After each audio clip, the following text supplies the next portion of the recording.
What is up, everybody? Welcome to another episode of the Beyond the Junkyard podcast.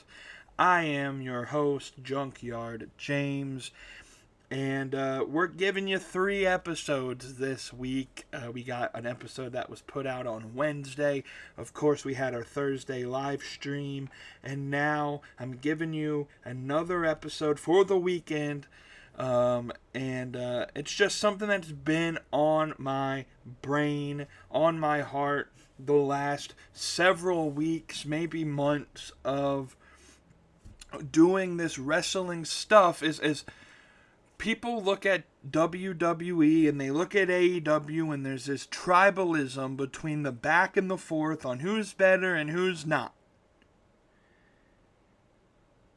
And there's been some really heated debates about why WWE and AEW are so different. But that's the point. AEW was never meant to be a carbon copy of the empire created by Vince McMahon. And I know there are WWE fans who are scratching their head over why All Elite Wrestling AEW doesn't feel like Monday Night Raw and doesn't feel like Friday Night SmackDown. Well, if you're one of those fans, this episode is for you, the casual fan. This is me coming to the casuals as a hardcore non-casual fan and kind of explaining why AEW is different and should be different than WWE. And so, with that being said, I want to preface this by saying this is not directed or specified at one specific person. This is just about everyone in general. I've seen so much negativity on social media going both ways about professional wrestling, and I feel like I've held pretty close to the line of enjoy what you enjoy,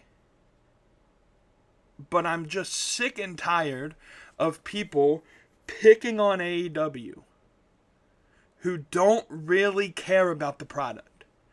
They only talk about AEW and they to get the viral moment on YouTube or to put out that viral tweet, but they don't care about AEW. They hate on AEW because it's the popular thing to do. And so this is more of here's a history lesson. This is why it's a good thing that AEW is not a carbon copy of WWE. But first, before I break it down, I gotta thank our affiliate partners, WWE Shop.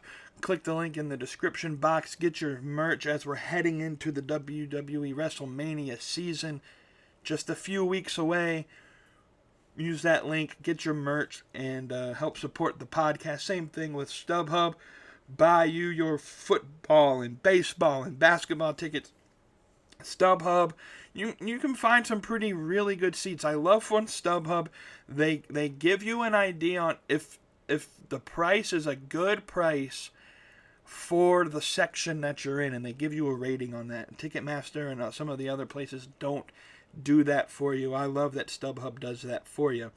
So go to StubHub using the link below and support the podcast. And then lastly, W.GG, the energy drink, who's trying to beat out some of the bigger names in the industry.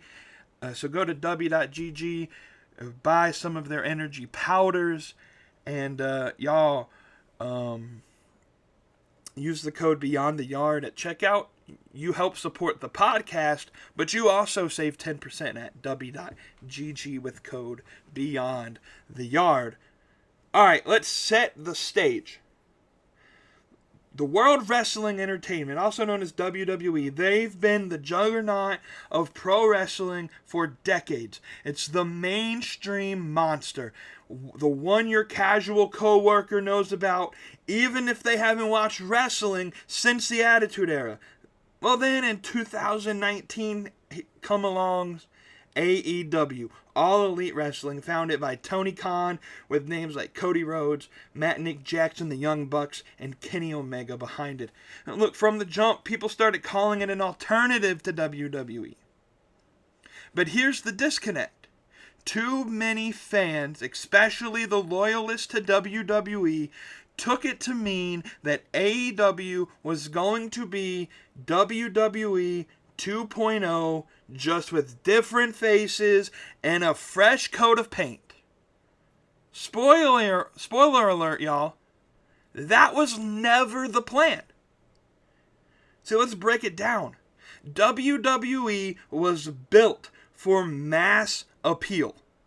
It is literally the global entertainment machine. Think about bright lights, larger-than-life characters, and storylines that don't need to make sense as long as they keep you hooked on the product. It's wrestling as if it was a blockbuster movie. AEW, on the other hand, was designed with a specific audience in mind. That being the hardcore wrestling fan. The folks who have been watching indie shows, following New Japan Pro Wrestling, Ring of Honor, or even the old ECW. AEW isn't here to spoon-feed wrestling to a casual viewer. It's here to cater to the niche, the diehards who live and breathe this stuff. Let me repeat that again. AEW is not here to spoon-feed wrestling to the casual viewer. It is here to cater to the niche diehards who live and breathe pro wrestling. Think about how AEW kicked off.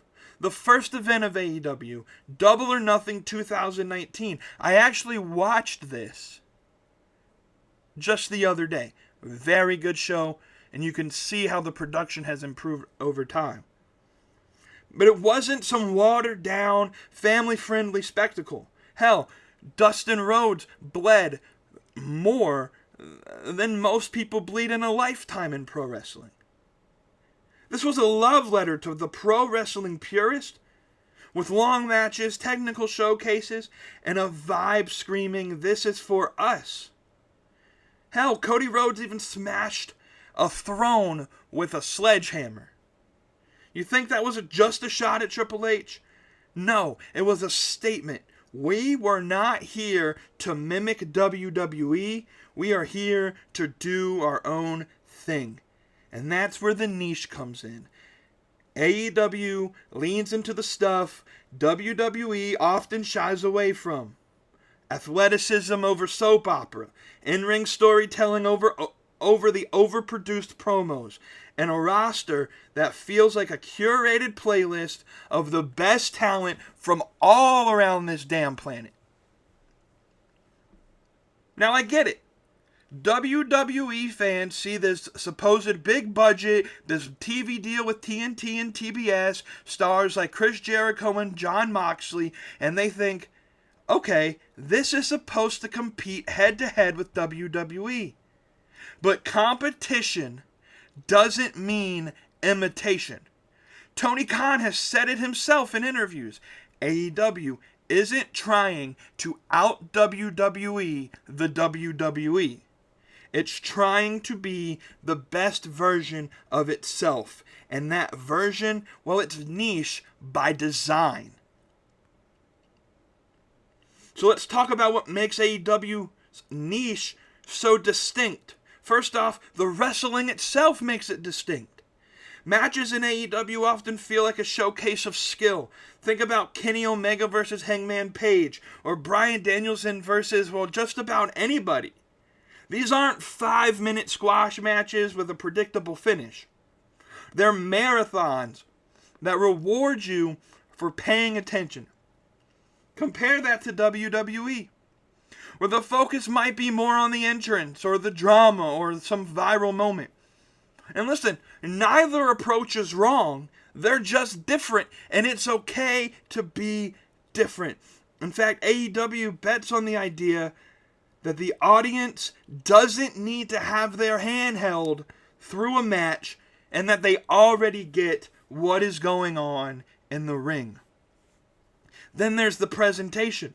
See, AEW's got this gritty, chaotic energy. Sometimes like it feels like a punk rock show compared to WWE's polished pop concert. Think of AEW as some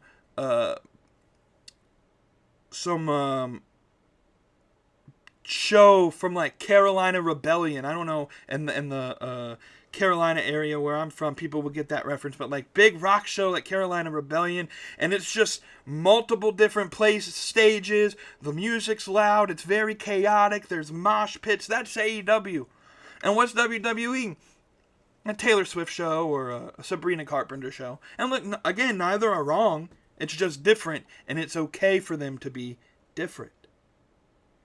The promos aren't scripted to death, the crowd's unfiltered, and yeah, I'll be honest, sometimes it's messy.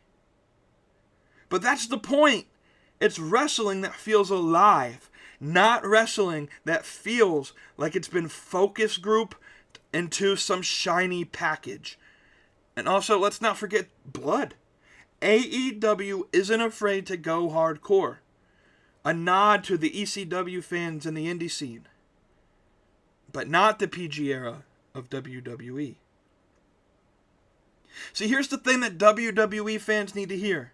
Expecting AEW to be a clone of WWE is like expecting some craft brewery to taste like Bud Light. See, they're in the same ballpark, that being pro wrestling. But they're playing two different games. WWE wants everyone in the stadium. But AEW wants people in the front row who know the history of every wrestler on the card. Listen to that again. WWE wants everyone in the stadium. Meaning they want to fill big, massive arenas.